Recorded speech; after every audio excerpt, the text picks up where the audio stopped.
Richard Massouet.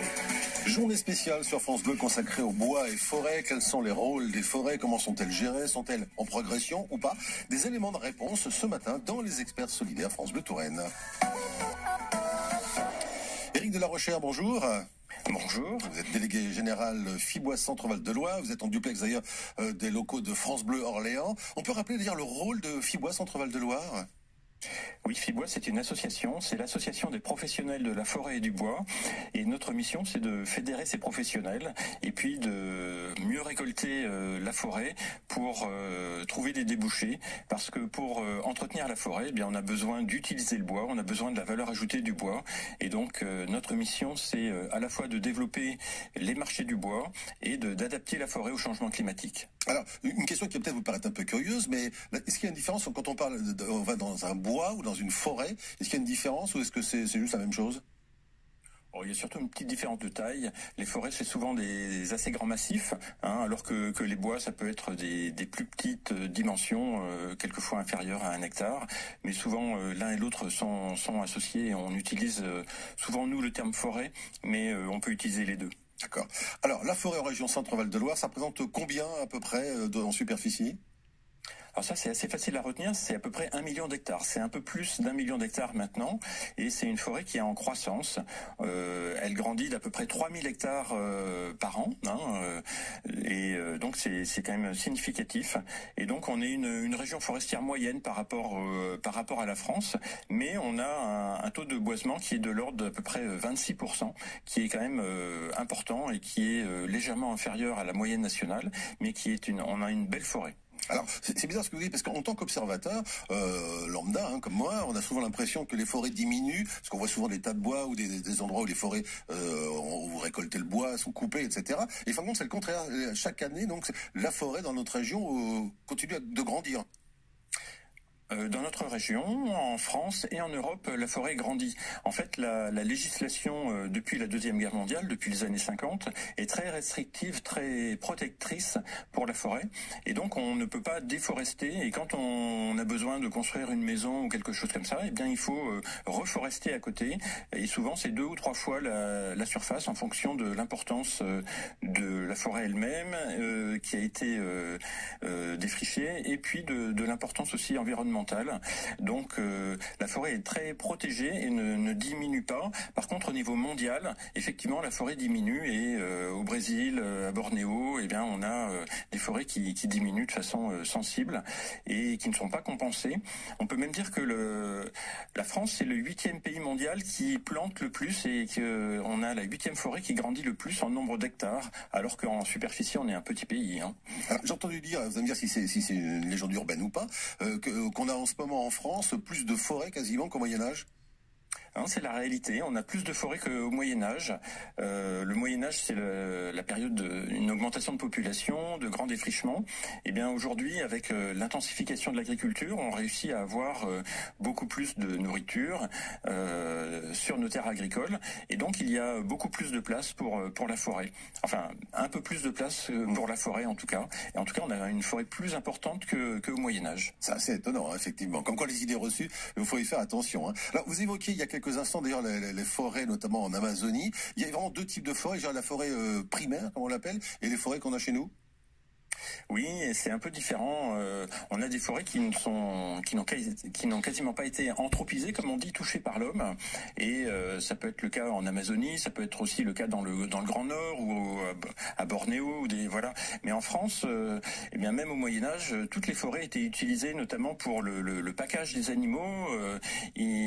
C'était le lieu où les animaux pouvaient manger les glands. C'est pour ça qu'il y avait beaucoup de chênes qui étaient plantés ou replantés, parce que c'était la nourriture des porcs notamment, et donc toutes les forêts sont anthropisées. Elles étaient utilisées pour l'énergie, bien sûr, uniquement. On n'avait pas le pétrole à l'époque ou le charbon, et donc toute l'énergie était issue du bois. Et en forêt, il y avait les gens qui allaient chercher du bois et qui faisaient du charbon de bois pour l'amener jusque dans les villes. Éric de la Rochère, on va vous retrouver dans un instant dans la suite de ces experts solidaires ce matin. Vous êtes, je le rappelle, délégué général de Fibois Centre-Val de Loire et en duplex des studios de France Bleu Orléans. On se retrouve dans quelques minutes, juste après Jacques Dutronc et son fils Thomas Dutronc avec l'opportuniste. L'inforoute, merci à Jean-Luc de nous avoir appelé au 02 47 38 10 1 pour nous signaler un gros bouchon qui se situe en ce moment sur le boulevard Tonnelet à Tours. Donc si vous pouvez éviter ce boulevard Tonnelet, faites-le, sinon vous allez vous retrouver coincé. Merci beaucoup à Jean-Luc de nous avoir prévenu. Le 02 47 38 10 1 à votre disposition, bien évidemment, également pour nous signaler tous les problèmes que vous croisez sur les routes, mais pas uniquement. Les experts solidaires, avec vous au 02 47 38 10 20. Si vous avez des questions à poser à notre invité aujourd'hui, je vous rappelle la journée spéciale sur France Bleu, sur toutes les France Bleu, les 44 radios de France Bleu, consacrées aux bois et forêts. Notre invité, c'est Éric de la Rochère, en duplex des studios de France Bleu Orléans, délégué général de Fibois, Centre Val-de-Loire. Éric de la Rochère, en ce qui concerne les propriétaires de forêts dans notre région, et ça vaut aussi bien sûr pour le reste du pays, il y a les forêts domaniales, c'est l'État qui gère ça, et les forêts privées? Oui, c'est ça. Il y a des forêts publiques et des forêts privées. Donc, en région centre, on a 87% de forêts privées. On a l'impression que la forêt, elle appartient à l'État et on se balade très souvent, on se promène très souvent en forêt publique. Mais la forêt est très majoritairement privée, et notamment dans notre région où c'est à 87%. Alors, la plus grande forêt domaniale de France, ça reste la forêt d'Orléans, et c'est une très belle forêt. Mais en proportion, eh bien, les forêts privées sont beaucoup plus importantes. Alors, en ce qui concerne, par exemple, je pense à la forêt de Chilon, qui est, je crois, une forêt publique, domaniale, on s'aperçoit effectivement que tout est bien rangé, que les arbres sont bien rangés. On sent que ça a été, à une époque en tout cas, une forêt qui a été très utilisée, je crois que c'était pour les navires, d'ailleurs, pour le bois pour les navires. Oui, alors c'est sûr que Colbert a organisé la législation forestière pour permettre de créer une marine importante et pour justement qu'il puisse y avoir des chênes qui puissent fournir les mâts, les étraves des navires, surtout les étraves d'ailleurs. Et donc depuis cette période-là, eh bien la forêt est très encadrée par la législation. C'est une des législations les plus ancienne, qui est la législation forestière et qui est protectrice, qui à chaque fois essaye de protéger, parce que c'est en train de revenir maintenant, mais la forêt était considérée à l'époque comme une ressource essentielle à la nation et à la vie des populations locales. Et maintenant, on retrouve un peu cette notion de vie avec la protection du climat, la protection de la biodiversité, et puis la fourniture de matériaux et d'énergies renouvelables qui sont vraiment nécessaires à notre période. Donc c'est comme si pendant plusieurs siècles ou pendant 2 siècles, depuis le 19e et le 20e siècle, on avait perdu un peu cette importance de la forêt. Le bois était remplacé par l'acier, par le béton et aussi par le charbon en tant qu'énergie. Et puis maintenant, eh bien ça revient à l'ordre du jour. On redécouvre cette importance de la forêt pour l'énergie, pour les matériaux et aussi pour la protection du climat et de la biodiversité. Alors, les essences, c'est plutôt le chêne dans notre région? Oui, c'est le chêne. On a une région qui est essentiellement composée de feuillus. On a à peu près 80% de feuillus et 20% de résineux. Et 80% de ces feuillus sont du chêne. Donc on a 2 types de chênes qui sont pas très faciles à distinguer. C'est le chêne sessile et le chêne pédonculé, et qui sont plus ou moins bien adaptés au changement climatique. Donc on a un gros enjeu d'adaptation de la forêt au changement climatique en région centre, et notamment dans des zones un peu pauvres comme la Sologne. D'accord. Donc donc là, pour l'instant, justement, on est en train de revoir un petit peu, vous le disiez, l'importance primordiale d'ailleurs des forêts en ce qui concerne le climat. Oui, alors vraiment on redécouvre, on remet en exergue cette importance, parce que la forêt, c'est ce qu'on appelle un puits de carbone. Par la photosynthèse, les feuilles des arbres, eh bien, captent le CO2 qui est dans l'atmosphère, donc réduisent l'effet de serre et le stockent sous forme de bois. Et donc le volume de bois, on peut dire que 1 mètre cube de bois, c'est l'équivalent d'1 tonne de CO2 dans l'atmosphère. Et donc ça réduit de façon considérable l'effet de serre. Et donc on a intérêt à prolonger quelque part cette durée de vie de stockage dans le bois, dans les bâtiments. Et c'est pour ça que c'est important d'utiliser le bois dans les bâtiments comme charpente, comme aménagement intérieur, comme parquet, comme porte, etc.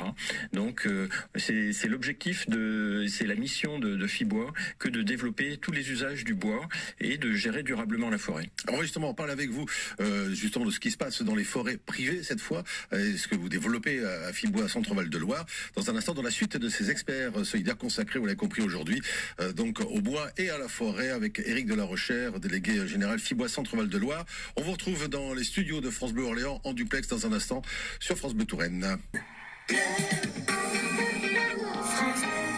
La suite des experts solidaires France Bleu Touraine consacrée ce matin à cette journée spéciale sur tout le réseau France Bleu aux forêts avec depuis les studios de France Bleu Orléans Éric de la Rochère, délégué général de Fibois, Centre-Val de Loire. Une question pour vous Éric de la Rochère d'ailleurs, c'est Fanny de Tours qui vous la pose. Quelle est la définition d'un bois classé ?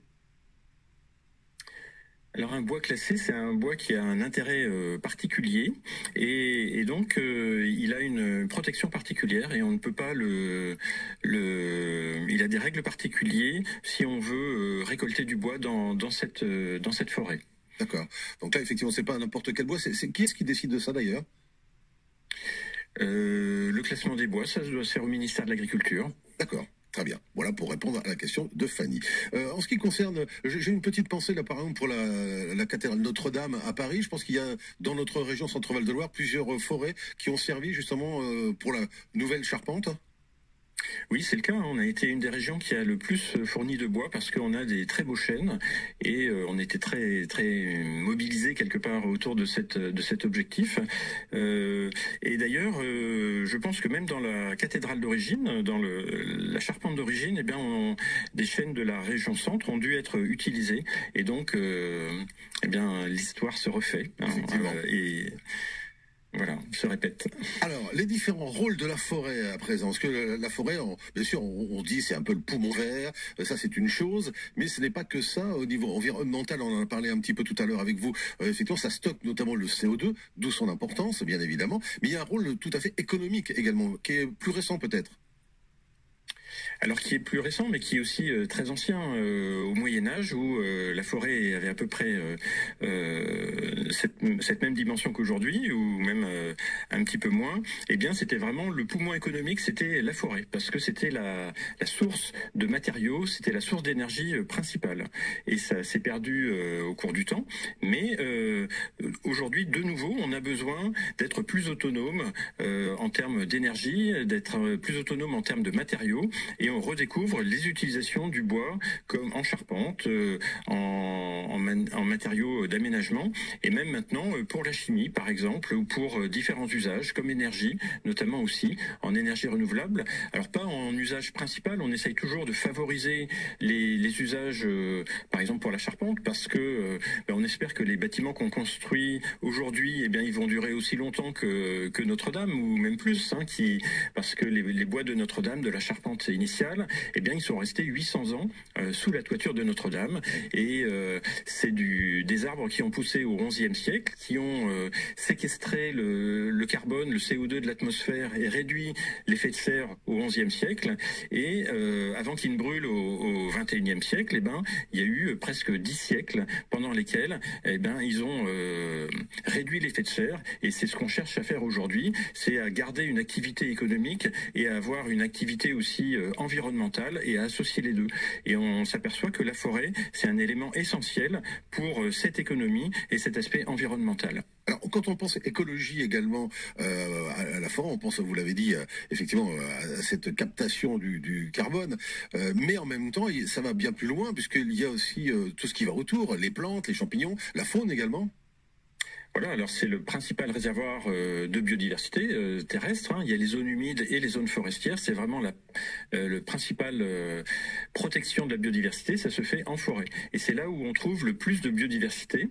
Et donc on essaye d'avoir une gestion qui associe les deux, voire les trois. C'est-à-dire qu'il soit environnemental pour protéger la biodiversité et qui produise du matériau parce que ça permet à la fois de réduire l'effet de serre et de substituer d'autres matériaux. Parce que vous imaginez bien que pour produire du béton ou de l'acier, eh ben, il faut énormément d'énergie, alors que finalement, pour produire une charpente en bois, eh ben, il suffit d'attendre, enfin j'exagère, les forestiers me diront qu'ils ont quand même pas mal de travail à faire, mais en fait c'est l'énergie du soleil, c'est l'énergie voilà, de la lumière par la photosynthèse qui crée le bois et qui ensuite est utilisable. Donc on essaye de redécouvrir et d'optimiser ces différentes fonctions de protection de l'environnement, de captage de CO2 et de production de bois et d'énergie pour la population. En tout cas, on fait très attention à nos forêts de plus en plus, et notamment grâce à Fibois Centre-Val de Loire. Éric de la Rochère, merci beaucoup d'avoir été avec nous en direct depuis les studios de France Bleu Orléans, que je salue au passage d'ailleurs, tous nos collègues de France Bleu Orléans. Merci beaucoup Éric de la Rochère et bravo évidemment à toutes les personnes qui travaillent à Fibois Centre-Val de Loire pour le bien-être de nos forêts. Merci encore et puis à bientôt. Au revoir. Merci à vous, à bientôt.